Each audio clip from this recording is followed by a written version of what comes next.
Hello and welcome to a special episode of The Dive. No episode number this time around, Kobe, although technically it's our 26th episode. I've got you covered. This is our first special episode. Yeah, we are joined by Whalen, Rozelle. Long-time listener and watcher. Awesome, Glad to and be Jared Kennedy. Great to be here. Yeah, these are the two directors of esports, and we're here to talk about pretty much anything to do with the North American LCS in 2018, so welcome to the show.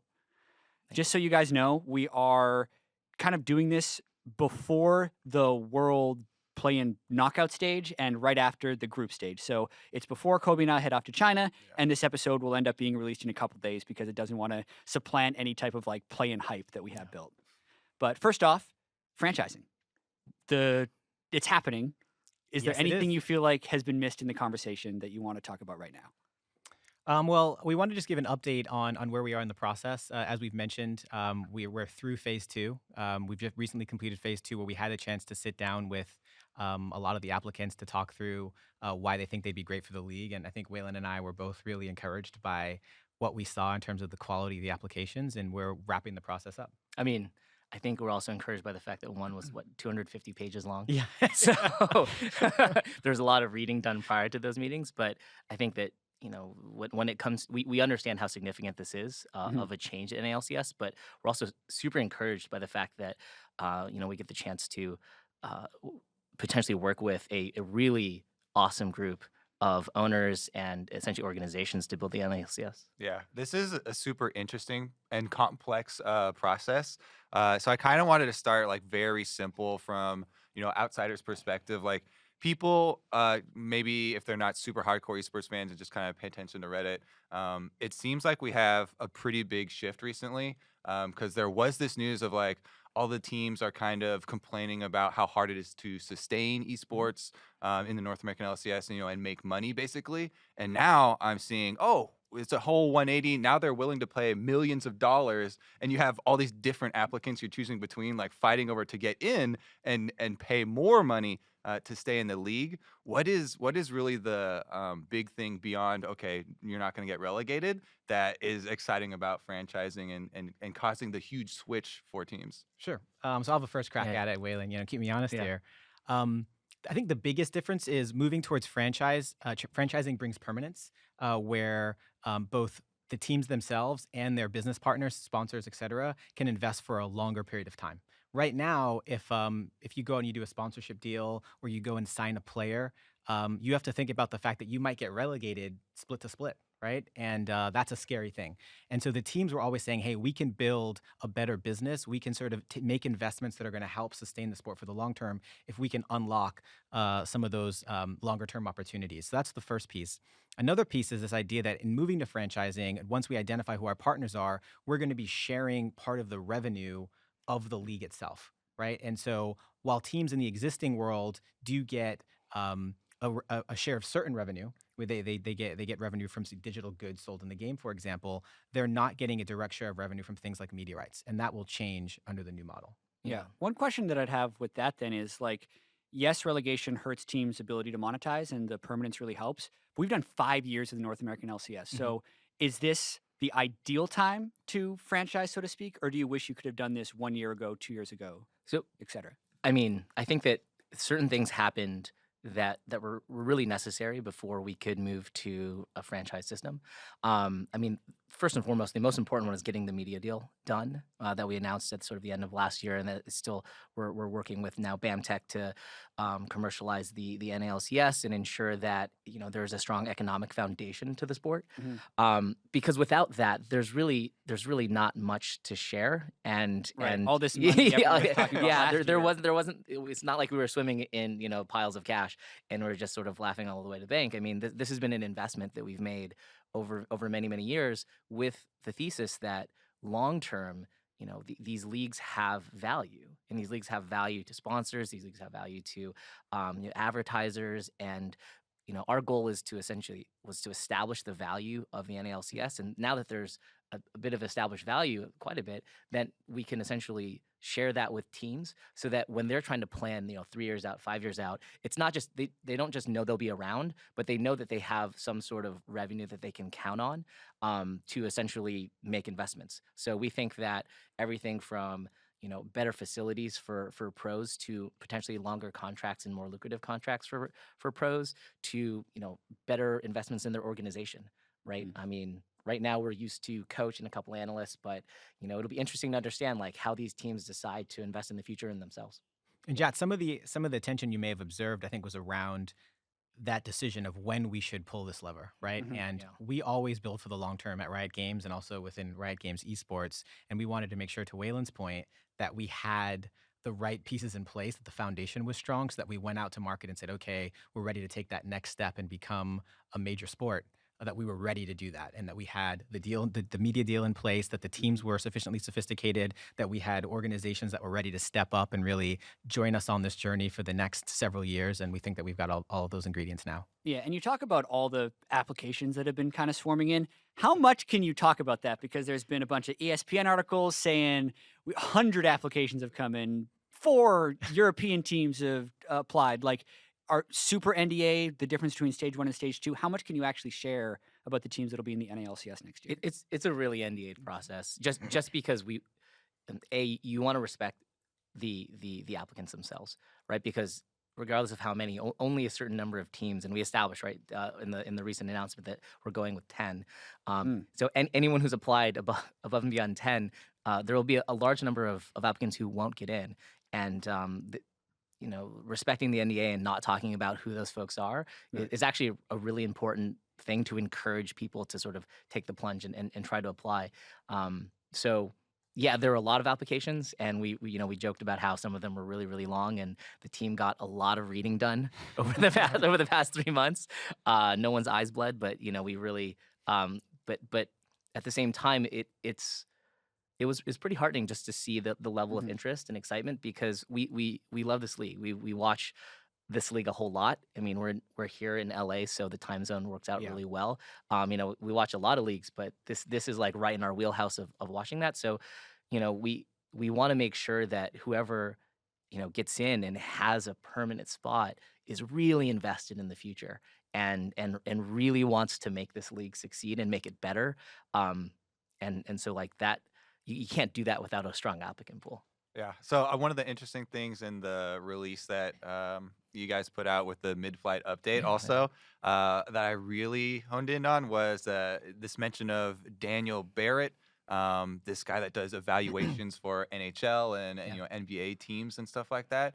That made me super curious if you can share any details of like what he found, or how comparable is our league already, or are the teams already with the evaluations to like an NFL team or something like that?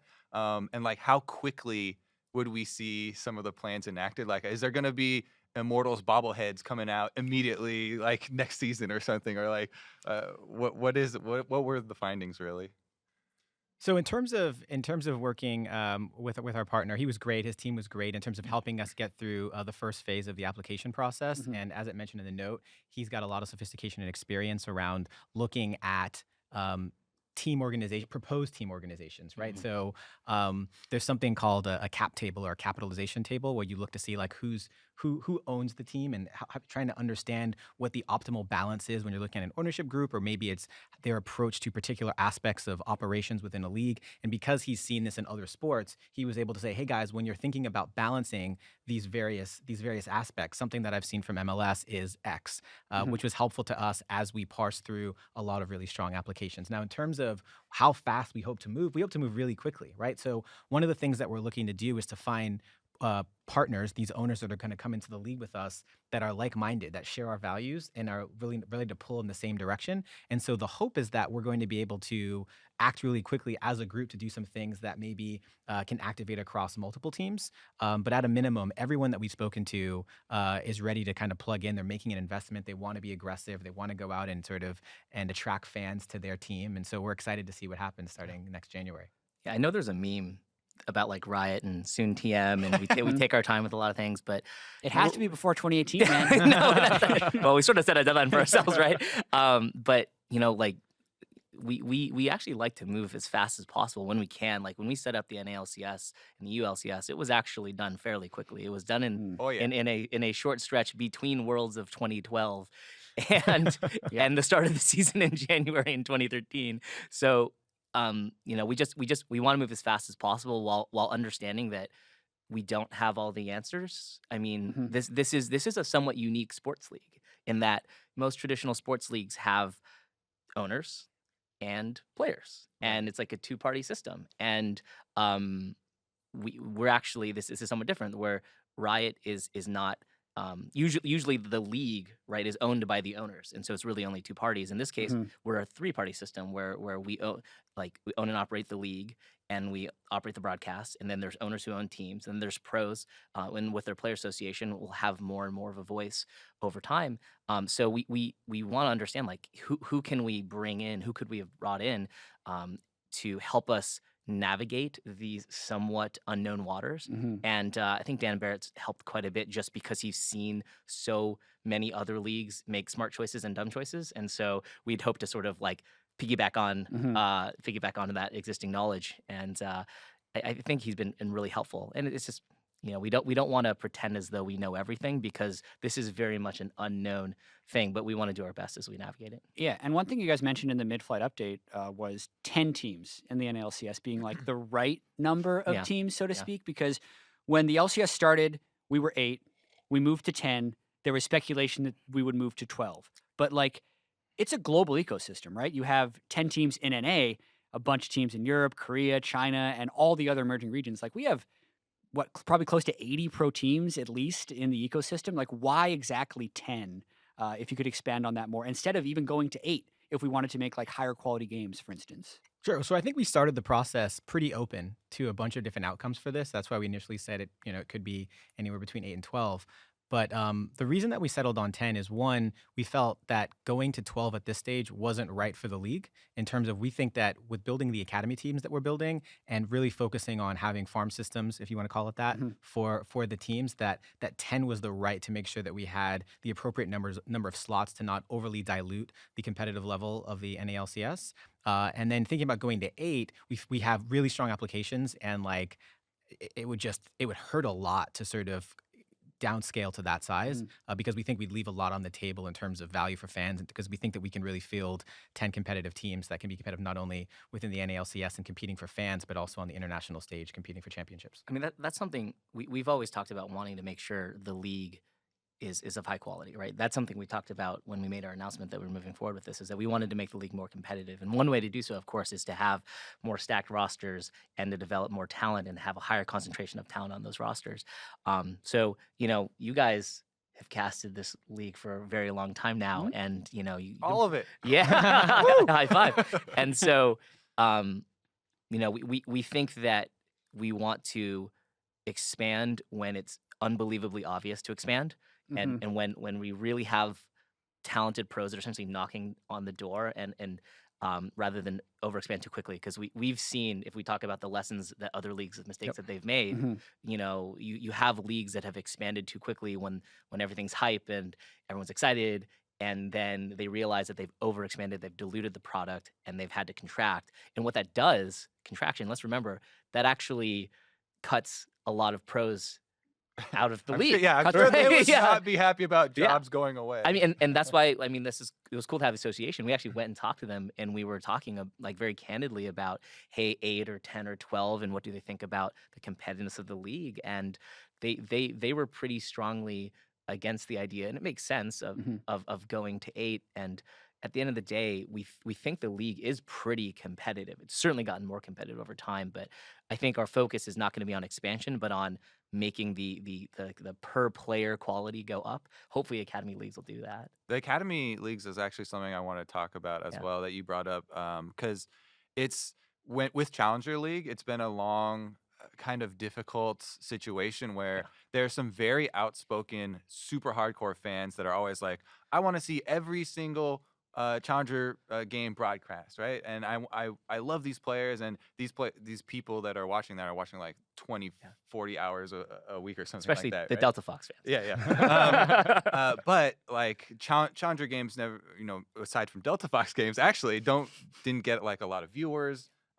So for the academy leagues, like if you theoretically did have a contraction of the league, then maybe that would like push better players down into those games. For the Academy League, what are we really trying to accomplish with this shift from Challenger? Is anything going to be different from Challenger aside from they'll all be under a big name brand? Anything? Is the goal still mainly build up new North American LCS talent, or is it actually like turn this into like, you know, college basketball or something that actually is going to get a lot of views and maybe is a source of, you know, more media rights, more income in the future? I mean, it's for us. We're pretty focused on Academy League being a place to develop talent. +1. I think that was the problem with Challenger, is that it was trying to serve multiple masters. It's like it's a place where you and 4 friends who are really, really good at League can compete and qualify for the LCS. It's a place where if you're an organization and you want to get in esports, you go and you qualify for the LCS. It's a place where, you know, if you're an LCS team and you fell out, you're trying to get back in. Or it's a place where if you own a sister team or academy team, you develop talent. And so, you know, trying to serve multiple goals, generally you just don't serve any. And I think it's safe to say that Challenger didn't really serve any particularly well.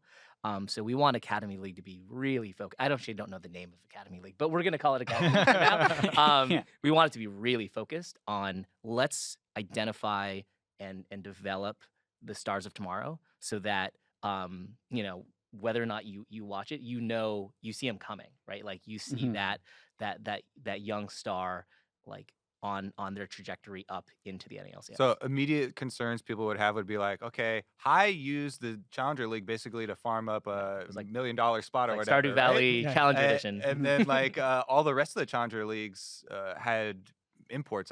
Most of the we rest had of them Mad had Life on a Mag Challenger import spots team. as well. Yeah. Is there like specific things in the works or something that to be done to kind of curb that? I guess? We're working on rules and regulations that will limit your ability to do that. I think one of the things that's going to change by definition is the idea of farming a slot and then selling it off into league is no longer a thing because we're going to be franchised. So the role of these teams within the ecosystem is going to change. But we also need to be careful that teams aren't using their academy team to sort of park talent in a way that hurts the overall competitiveness of the league, or to sort of stash international players and do things like that. So we'll be developing a set of rules to help govern that. But at the end of the day, the +1 on Whalen's point, we want to double down on talent development. That's, you know, this whole restructuring of the NA LCS is about doubling down on the future, building towards this place where we think that pros teams can thrive in a way that's beneficial to fans. And we think having a robust pipeline for North America is key, and that academy teams are the best way to do it. Yeah, and I want to double back a little bit to like stage 2 of the applications. Yeah. We talk a lot about like business strategy and the quality of the ownerships and the quality of the org. How much does winning matter? Like as far as being a good team or just a good org in their application process?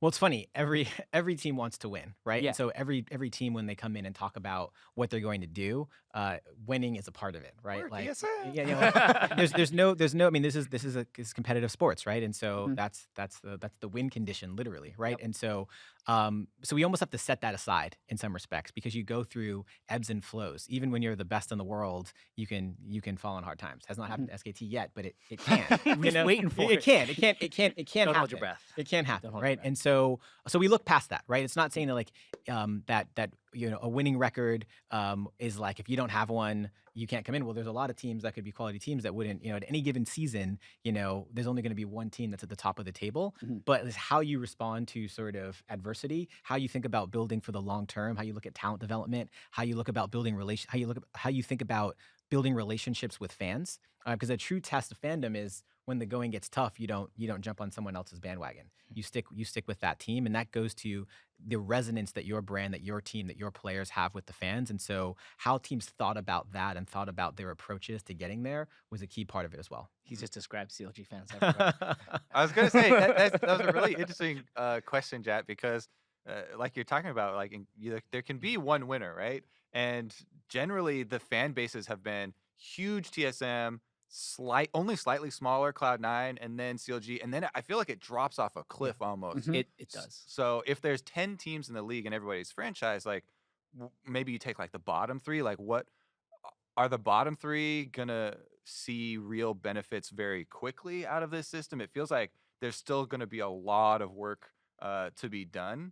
to build fan bases for these teams that can't just Yeah. rely on we're the winners and you know Yeah. that's what we do. They're gonna have to have some other angle or something. I think we just look for sophistication, right? Mhm. We're looking for people who have a plan, who a team that they have a strategy. You know, hopefully that strategy brings something unique to the league. Because at the end of the day, Fidget spinners. yeah. Unfortunately, that's not It's an unique. I have like innovation. 5 on my desk. Exactly. Phoenix So- One was the first, though. They Correct. were, Fair, they fair, were. fair. Props They to were. them. But you know, you care. You know, to your question on winning and just brand, you have to look at it now. So for next year, right? Will the league be exciting next year? And will the league be exciting 5 years from now? Because we're trying to do the tricky task of taking an org or an application and projecting them, understanding what they can do now, and then project them to the future and say, what will the group of owners and the group of teams look like in January 2018, so that when we tune in, we're hyped and we're ready to go. And then will we be hyped in 2023 January when we tune in and we're ready to go? Yeah. So Because that's an interesting thing, right? I am, from an outsider perspective, assuming a decent amount of turnover on this, right? Like there's going to be teams that are no longer in the LCS and there's going to be new teams that we've never seen before. So I kind of want you guys to just walk us through what happens to the teams and the players of the current LCS orgs that don't make it in. And then like how long until we're expecting to see real gains out of franchising? Because if theoretically 4 teams didn't make it in, you now have like 20 players plus subs that are just like morphing and switching and just joining teams. And then bam, you're on the stage in January playing up against a team that's been together for 3 years. Like how long until we expect 10 teams to be competitive? And also what does the process look like towards getting there? Sure. So I'll take those in reverse order, starting with Sure. the last question first. It's going to take some time, right? Like, you know, it takes time for teams to gel in any sport. And so we expect it, you know, overnight, not every team is going to be playing at the level of a team that's played together for 3 years. And that's okay. But we think that teams are going to be able to field compelling rosters because of this turnover, and that they'll be on the path to getting there. And a season is a long time. So over the 2 splits, by the time you get into summer, I expect that a lot of those teams are going to start to gel and we'll have something really interesting on our hands. But sure, will there be some miscues and miscommunications early on in the season? Probably. We'd love for that not to be the case, but it's likely. In terms of how we're going to manage this process, there's actually an additional fee that non-endemic teams that come into the league are going to pay. non-endemic being new teams. Sorry, new teams. New teams that are not existing, not already in the league coming in, that are going to pay. It's $3 million, and that's going to go into a pool that will be used to essentially compensate teams that are leaving. Right, that's the first piece, and it depends on how long you've been in the scene and whether it's challenger versus being in the actual NA LCS for the number of splits. And in addition to that, they'll be able to sell their contracts. They'll be able to say, okay, I have the rights to these players, and I can negotiate and do a sign and trade essentially with other teams. Now, if they choose not to do that, then those players will become free agents once free agency period starts, and then they'll be free to sign with whomever they wish to sign Yeah, with. and one of the big things is having 10 teams. Then you won't have a game of musical chairs where some players are like left out in the cold because you have suddenly 10 starter spots that are like taken away. So we do think that with the addition of academy teams and keeping the number of teams stable, we think that for pros, we want this to be as seamless a process as possible, so that even if they are having to find a new team, there's a lot of opportunity for them to play. Speaking of musical chairs, I do want to talk a little bit about the European LCS because both Whalen and Jared, you guys are the directors of esports. A lot of European fans see this as like, let's beef up the North American LCS. And now that they have all these multi-million-dollar franchise spots coming in, they're probably going to have higher salaries, and a bunch of these European players are just going to hop over the Atlantic and come to the North American LCS. Like, how do you value the strength of the NA LCS and compare it with the global landscape? Because ultimately, you want esports to succeed in every region that it exists. So absolutely. Yeah, I mean, go like for it. to that point, like we want Europe to thrive. Europe's had great performance on the international stage. You look at G2, going to the MSI final. We expect them to continue to do well at Worlds. And this is not about building up the NALCS to the detriment of the EULCS or to any other league. I think Because it'll be a failure if we build up the NLCS and EULCS suffers because of it. I think we can 100%. say like blanket 100%, blanket statement. 100%. They're an important region. They've won Worlds more than NA. just Yep. we like to get reminded all the time. I mean, I've seen the trash talk threads on Reddit, right? That is a true statement. That is a true statement. But I think that it's important to note just flat out that we're approaching this as though we have responsibility to these regions to make them as good as possible, full stop, period. And I think that it's safe to say that we have some work on our hands. We absolutely have some work to do, and in a perfect world, everything would be done in lockstep, right? We, like, you know, all changes around the world would be made all at once, but that's not the case, and that's not how we operate. And there are benefits to how we operate because we can be really focused on doing what's right for each region. And so, with the example of franchising may not be the right thing to do for the European League. We don't know, right? We're still looking into all the various options, but we want to make sure that whatever we do, we set up Europe to be able to compete not only with North America but with the world. Like, what we want to do is create a league in Europe, a next generation version of the league that can compete with Korea and China and North America and every other league around the world at the highest level of play. And so we have not made any final decisions on what that will look like in the future. We're working despite the leak. Yeah, exactly. We have not made any final decisions. And you know, we know we've got work to do in Europe for sure. But steps are being taken to address that.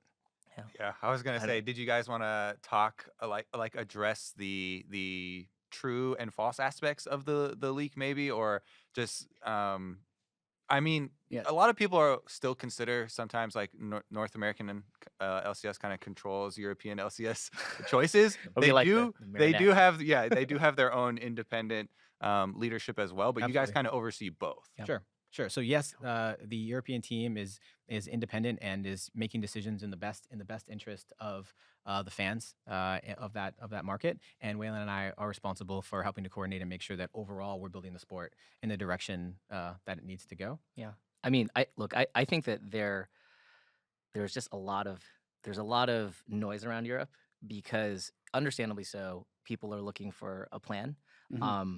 But we sort of talked about this when we sort of addressed North American franchising. We talked a little bit about Chinese franchising.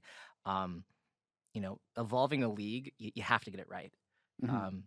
You don't. I wouldn't say you only get one shot at it, but it's one of those things where you don't get many opportunities to wind stuff back. Although I'm sure we'll talk about that later with the format change in NA. But I think that it's important to note that we'd rather be slow. In this case, we'd rather be slow and get it right than be fast and get it wrong and have to do it again. And because there's so much energy that goes into doing it, and it can be a distraction that takes away from the important thing, like developing talent, making the broadcast more fun to watch, et cetera, that, we ought to get it right. So in terms of true and false, like, I think there's some aspects to that leak that reflect our view of Europe, because Europe is different than North America, duh. But some aspects of it is that there's multiple countries in that, which means that a lot of the economics is locked at the country level. And so to actually, for Europe to be the same size media market, same value media market, which actually the size of the media market is a huge component of the upside economics of the league itself. You have to be able to unlock both the pan-European as well as the local European scene. How we're going to go about that is absolutely still up in the air. But that's the challenge. The additional challenge with Europe is that we need a league that's going to be fun to watch, that somehow is able to unlock both the pan-European economics as well as the country-specific economics. And so that's why it's not, we just can't take the NA model and just slapdash it on top of Europe. But the principles of how we're approaching it, right, where it's like, we want a league that's fun to watch so that the fans can enjoy tuning in, because that's really the foundation of everything. There needs to be economics. Otherwise, who's going to make investments for the future? And we want some degree of stability, whether that's franchising or something else. We're still trying to figure out what that thing is. How do we unlock that? How do we unlock that? Yeah. How do we do that? It was a more straightforward approach for North America than it is for Europe, which is why it's taking longer in Europe. And so I don't think that answer is going to satisfy a lot of the Reddit trolls, but at the same time, like, it's worth talking about why this is a more complex problem to solve.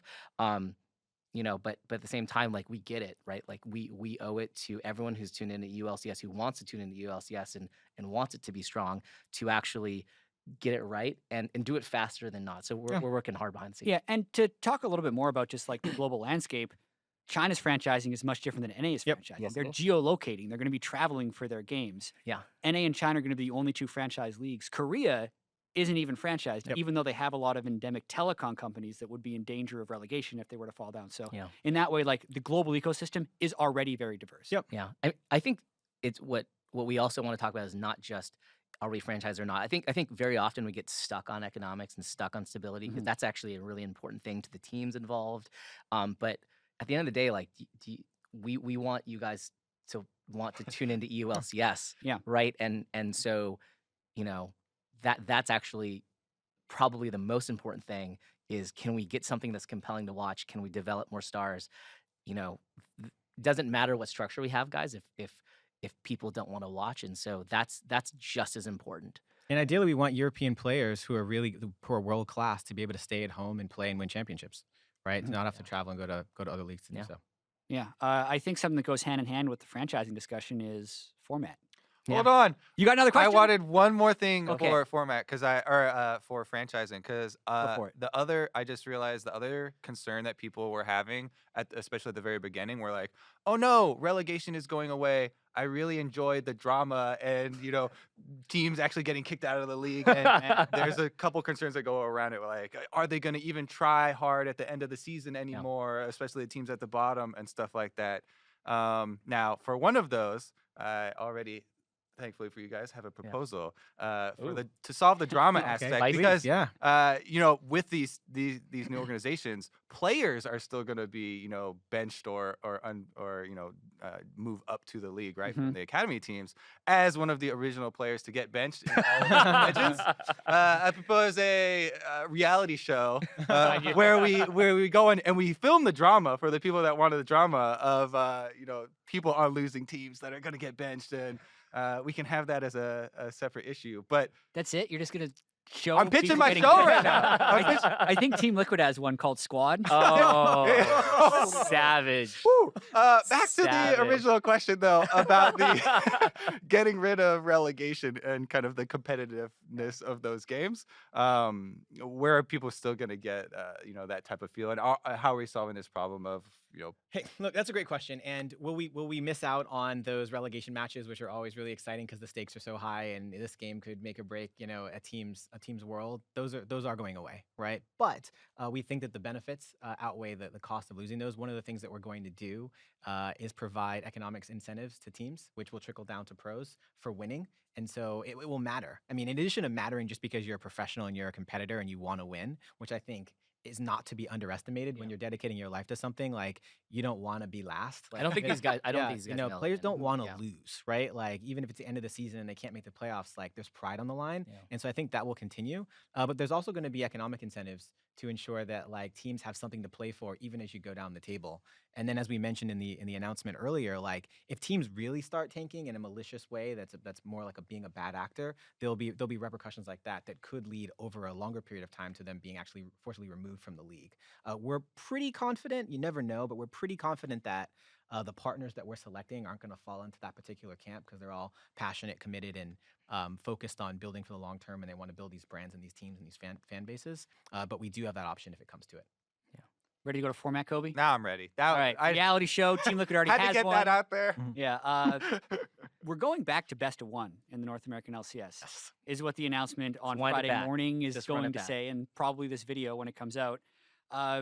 That's a big change Yeah. because I'll just first start, like, a year and a half ago in the North American LCS, I was on board to going to best of threes, right? Everyone was talking about how, you can never Competitive. translate best of one to series play. NA will win worlds if we Competitive just integrity. go to best of threes. Yeah, exactly. And then, like, Europe did best of twos and then switched to best of threes and then did a group format.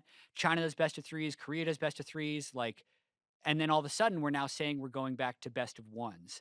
This is actually something I'm behind. I like best of ones more, but I wanted to get your just quick take on exactly why we're going back to best of one. I mean, wow. Yeah, this is going to be somewhat Big question. controversial. Big change. It's a big change. But I would say sort of TLDR is when we moved to best of threes, we had certain expectations, right? Mhm. I think ourselves, the teams, the pros, the community, everyone who was calling for it had expectations. It was more competitive. NA teams would get better on the international stage, better prepped, all the things you said. It would be more hype to watch. We think that, Mhm. there are more games of TSM. Oh my God, like I can watch more TSM. That's fantastic. Um, and and it would just be a better format to cast. We thought that it Mhm. would just be a better experience for fans to tune in. Um, what ended up happening is some of those things actually didn't turn out to be as true as we thought, and in the process we actually alienated a significant group of fans whose viewership patterns just completely clashed with the idea of a best of three. Mhm. So fans will tune in, for maybe half an hour, 90 minutes.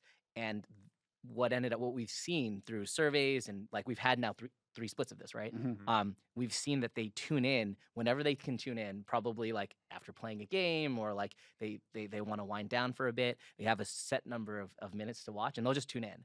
So Right. so while it might be cool for someone who's like, I'm gonna carve out 6 hours on Saturday, I'm gonna watch 2 dope best of threes and hope, and that's awesome. Actually, that is a minority of the viewer. Mhm. Most viewers tune in when they can, and so a lot of people are just like bouncing in the middle of game 2, and they don't They don't even get the payoff. they don't get the payoff. So in best right? of ones, you get the payoff. If you're tuning in, we assumed that fans going into this, we assumed that fans would either tune in to watch the whole match, Yep. or they would tune in for the last game, right? And or or game 2 and game 3, right? And we were wrong. Yeah, we're wrong on that. What we see is it's pretty evenly distributed, and so people, there's a subset of fans that are getting a game 1 part of game 2 experience that is Yeah. just not the product that we want to deliver to them.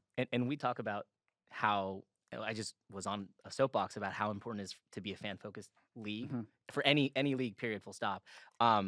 And when you make a change like this and you don't see NA getting more competitive, and we can get into that in a bit, and you don't see um, more people tuning in for those hype BO3s, but what rather you see a group of fans who are telling us effectively like, hey, we can't watch this anymore. We want to, Mhm. but we can't. So we're watching less of it. That's actually going to be long term harmful for the league. So it was actually a pretty easy decision, honestly. Right. When you have the data, when you have the fan sentiment, it's like, wow, actually, BO1s is just a more healthy format for the regular season if you care about the fan experience. Which at the end of the day, we care about it. We talk to the Players Association, they care about it. We talk to owners, they care about it. Mhm. And so this was actually somewhat less controversial than we might imagined internally. Now, some people love the BO3. Like, there's going to be some high Yeah, highs, sure. but it's actually not worth the opportunity cost. Yeah, I would say for me, because this is format is something that me and Jad are actually heavily involved with, as opposed to Yes. franchising. So our perspective also, like for me personally, best of threes. Yes, there is a cost to going away from best of threes. And just as an analyst, it's literally just easier for me to create stories and judge the strength of Yeah. teams. Like you always want to keep as many factors the same when you're trying to judge the strength of a team, and obviously a best of three is going to be easier for that. However, even me, and this is my job, and I cast this league, I did not see every single North American LCS game during any of the splits where we had dual stream best of threes. Mhm. People hated that. And that actually even felt bad for me. I'm basically the most hardcore of hardcore that you can get because I actually work on the show. And so for me, yes, there are costs. But I've already been kind of converted into the camp of like I'm Yeah. ready to go back, right?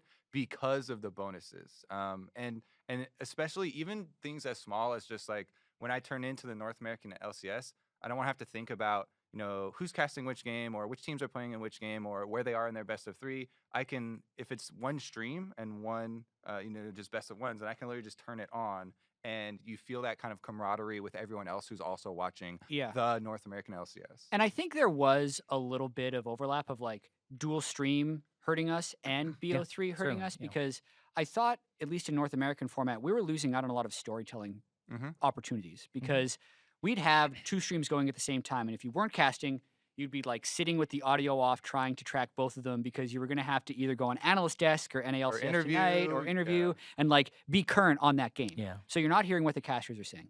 You're also missing a lot of the smaller details. So really knowing how a specific player is performing is going to be a little bit lost because you're never able to focus. And after the day even, we would catch each other up on it. Like we'd always go over who won player of the game, why they did it, how this happened in this game from like the people that are casting. And that kind of informed us on it.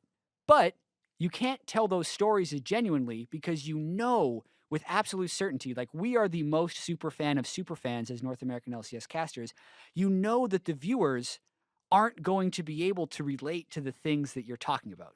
Like there's no way they've seen every Echo Fox game, like unless you're Rick Fox or a player on Echo Fox, right? Other than that, it's just impossible to follow. And that too, I think even hurt the global ecosystem because I used to watch Best of One European LCS every single day on Thursday and Friday when I was in the office. And I didn't do that this year.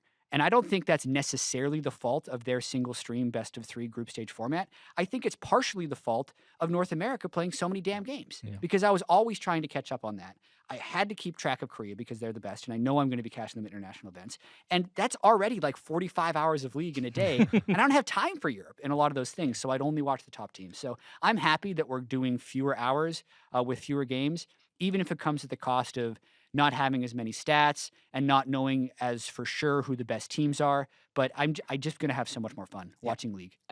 This is supposed to be fun. Exactly. Honestly, man, this is like sports and video games. Kumbaya. This should be the most fun thing ever. And we might get to see some upsets too. Yeah, you know, which will be exactly. Fun. Yeah. Right. And every game matters. I think that's important. So it's I think you mentioned something important there, which is, you know, we hear a lot of stuff around EU, NA, like they should just stack on top of each other, like we're doing EU to service. It's important to understand that it's not that only people in Europe watch EU LCS and only people in NA watch NA LCS. We've learned a lot more about our audience over the past few years, and it's like there's a lot of overlap. And there are a lot of people who do want to do exactly what you just did, which is watch EU on Thursday, Friday, NA on Saturday, Sunday. And that if we're trying to like be a fan-focused league, like we should pay attention to those people, just like we should pay attention to the people who say, I want to watch every game. There's a lot more people who want to watch every game. It matters. It didn't matter when they could watch every game. And then when they couldn't watch every game, it mattered a lot more. Wait so a second. it's like, wait, this sucks.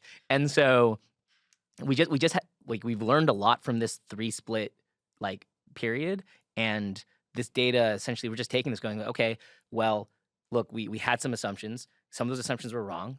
And so was it a mistake to switch? Like, probably not. If you go back to summer of what 2015 when we switched, like there was a lot of angst and momentum around like, let's make this change. So I'm glad we did the experiment, but I think that, you know, if we knew what we knew back then, we wouldn't have switched, but we needed to switch in order to learn what we did. That's one of the challenges, is that it's so hard to understand who's watching and what the fan wants. And this speaks to our general approach. You know, we're not always going to get it right, obviously. Yeah. But we're not afraid to say, hey, we got this one wrong, and we're going to continue to iterate and make changes as we get more information to ensure that the fan experience is what we want it to be. Right? It should be fun to watch, and it should be easy to watch.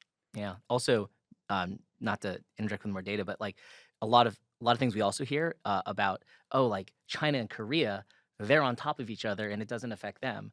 Well, it actually does. When Korea is not playing and China's playing, China viewership goes up, and vice versa. so it's you know, a lot of assumptions being made with people with very limited information, and ourselves included. But we have the luxury of having observed the fact that leagues serve more than the region that they're in, especially the big ones, right? China, Korea, North America, Europe. And in order to serve the fan who wants to watch multiple leagues, and there's a lot of them, we have to actually be coordinated. And so if we're not coordinated, we're screwing a lot of people, which is like not good. So let's not do that. I did want to add one thing that I think about this a lot when trying to figure out like what the best way of doing league is, or even when I like jokingly pitch 1v1 Howling Abyss as a tiebreaker format in League of Legends, like how much does competitive integrity matter versus entertainment? And like, what is the threshold of what is competitive enough? Because yes, if you play more games, you will more likely have the best team win. over a long period of time. But when you look at all these different sports leagues, right? Like most sports are obviously best of one, right? But they're played over 2 or 3 hours. So we're playing best of one over 1 hour with like these quick things. But you look at hockey, or even like the World Cup can be decided on a shootout. Like, where is the competitive integrity in that, so to speak? So there will definitely be critics here that talk about competitive integrity, be damned, Riot only cares about entertainment. But like, how do you see that trade-off going of how important is the entertainment and watchability versus always crowning the best team? So we're a sport, and so we have to have competitive integrity. I think that if you set in competitive integrity to 0, you lose all the entertainment value as well. 0 would be like they get on stage, Exactly. they flip a coin, They random the champions, and they go. Yeah, and then I they go up, randomly punch one. exactly. And so we're a long way from that, right? So what we're doing here is we're saying, I think football is a great example of where you have to find balance. We think that we're not losing competitive integrity by making this change. It is true that the best team is going to be identified in a series compared to a BO1, but the good news is we still have series, right? You get into the players, you're going to have to win a championship, you still have to prove you're the best team. What this does is it makes the regular season splits more compelling to watch, easier to watch, and helps us to tell stories about the various teams, everything that you guys said. And it still has competitive integrity because you're still playing an actual game on the Rift, and we're not changing any rules. We're just saying it's not always going to be a series, and we think that that's okay, and that's a worthwhile trade-off for all the benefits that you guys have talked about. And when you say competitive integrity, do you mean like we crown the right team? Which, by the way, we can go in on that because I really hate this idea of like, well, if the best team doesn't win, then it's not a fair thing, which I totally disagree because underdogs winning. People are define awesome. competitive integrity however they want Sure. to hear it. But the other question is, the other way to take competitive integrity is NA better or worse in this format vis-a-vis the other leagues, which interestingly enough, now that we're talking with teams and pros about that, when we were talking about the switch, like we're not talking about the number of games during the regular season. That was kind of like a theory that has been in some ways, I wouldn't say completely debunked, but debunked a bit. But the focus is now, how can we make scrims more efficient? How can we make practice more effective in solo queue? And those are things that well, we haven't released the article yet, but when we do, that'll be part of it. Like we do need to figure out how to attack it that way, because it's not like, hey, we're cool with NA always going to Worlds and never getting out of groups. Knock on wood. Maybe we've got a shot this year. Will help with that. Sure, that's a good point. But we think that the number, like, there's diminishing returns on the number of games that you can play in a regular season on stage, and there's other ways to get at making the teams better. Like crazy idea that we're not committing to. So like caveat, like if we were just to like have all the teams go to Korea and play NA LCS from Korea, they probably would be better than if they're playing from LA, because they get to scrim the Korean teams, they get to play in Korean solo queue, et cetera, et cetera. Right. No, we are not doing that. So you're saying? Yeah. Oh God, I just screwed it all up. Darn. But you know, there are half measures in between where we are now and that, where we can actually make the league better. So I think fans worry about that as well. Yeah, I think also there's a difference between competitive integrity and like competitive level, like level of competition. That sometimes people also blur those lines. Yeah. But yeah, I'm excited. Any more questions on franchising or BO1, Kobe? Let's wrap it up. I mean, got any other ideas? Final thoughts? And any other ideas on reality shows we could do to potentially make it more competitive? A star show right here. This like the drama that could come. I'm just gonna be in the team house, talking to the different subs, getting them. You moment on the face when you give them the news. Yeah. I actually hear so much stuff about them fighting over girls and stuff. We can even involve this type of stuff. Like, God. it's, wow. Woo! It could get worst idea I've heard so far / best. We put the NA LCS over a tank full of Shark Tank, and losers have their chairs just fall in the water at the end. Holy moly. And so like that is true drama, although probably not sustainable for the long run. Sounds like murder. Yeah, no, it does. Thus the worst idea I've heard so far. I actually do want to ask like one final question as far as taking the long-term view. In like the best case scenario, what does the NA LCS look like in 2023 from what you can tell now? 5 years from now. So thriving fan base, more people are watching. I think that's a huge thing. More people are fans of it, and their fandom's deeper. So we've put a product on the Rift, so to speak, that people really want to participate in and they want to sort of make part of their everyday lives. And so I think what that looks like is more people are fans, more people have a favorite team, maybe not all of them are TSM fans. And yeah, seriously, seriously, sure. And the like as a reflection of that fandom, and the compelling product that we have, there's more money in the scene, more money's being shared to teams, pros are making more money. It's one of these things where, you know, sometimes bigger isn't always better, but in this case, more fans, more revenues, and more security for pros is like a really good thing. And one thing I personally hope to see is that through teams working together and us like bringing more resources and funneling them to sustainability, like I want to see a pro who's playing now still playing in 2023. Like I do think that pros can play longer than what they do now. That might be a different topic for the dive. You might have already covered that in that other episode. There are like Peter has been Double Lift has been literally been playing the longest that you can have played this game competitively, and he's still playing. So I think there are examples. There are examples, but I do think that we have this because we've seen it, like pro careers ending at 23, 24, 25, as long, you know, can a pro, because it's lucrative to stay around and the teams are like making better scientific, just like investments into like health and rest and sleep and practice regimens, et cetera. Can they sustain their careers longer? And do they want to sustain their careers longer? That's something that I'd like to see. Just to add to that, I'd like to see more ways for fans to express their fandom. Just right now, there's a few ways you can do it, but just really being able to go deep on the teams that you're passionate about. I'd like to see the experience of watching the NA LCS evolve to the point where we can really tap into a lot of the things that make our sport special in a way that isn't possible today, in terms of maybe some interactivity and things like that. More trash talking. Yeah, exactly. Really being able to get into it with fans like you're in a bar, you know, and then everything Whalen said. I think we want to have a league. Oh, one more. I'd like to see at least 2 more teams with banners in the studio. You know, beyond who we've got up. Start there with right one. Now, you know, we got every journey. That's 10 splits if the format stays the same. You know, that feels like a reasonable goal, and I think that, like, you know, with the partners that we've got coming in and the changes that the existing teams are making as they double down, there's going to be a real chance for that. So that'll be good to see. Yeah, and if we're talking Super Dream, like youth camps, scholarships, just more engagement beyond what we see today, which is just the league itself. Because like a good league is at the heart of an ecosystem, and that ecosystem right now, as we know, includes a bunch of shows and news coverage and places like Reddit to you know, talk shit and merchandise and all that stuff. But I do think that we can teams, and this is where like we're really excited. We get to collaborate with the teams and work together on stuff like this. Is can reach out to fostering the next generation of stars, and so we think that that's a huge part about this league being successful in 2023 and beyond.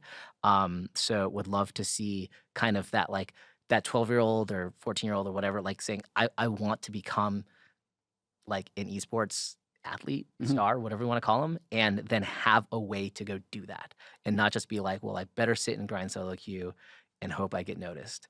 I think we can do better.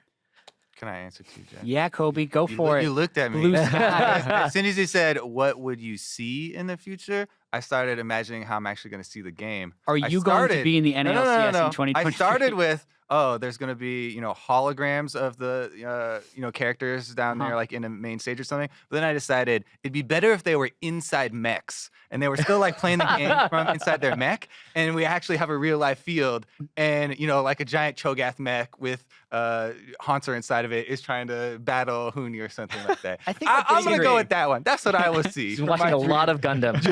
I disagree. I like the cultural relevance of esports being that of traditional sports, which would be with the healthy ecosystem and stuff. So, but mechs though, maybe mechs for Kobe. Only for playoffs. Do it. Only for playoffs. Yeah, that's going to do it for this episode of The Dive. Thank you to Whalen, Rozelle, Jared Kennedy, Kobe, and I can't thank myself. Thank you, Jack. Thank you, Jack. Thank you, dude. Thank you. It was great to be here. Yeah, we hope it gave some valuable insight for the Dive listeners at home, and we look forward to having you guys back on the show in the future. We'd love to come back. Absolutely.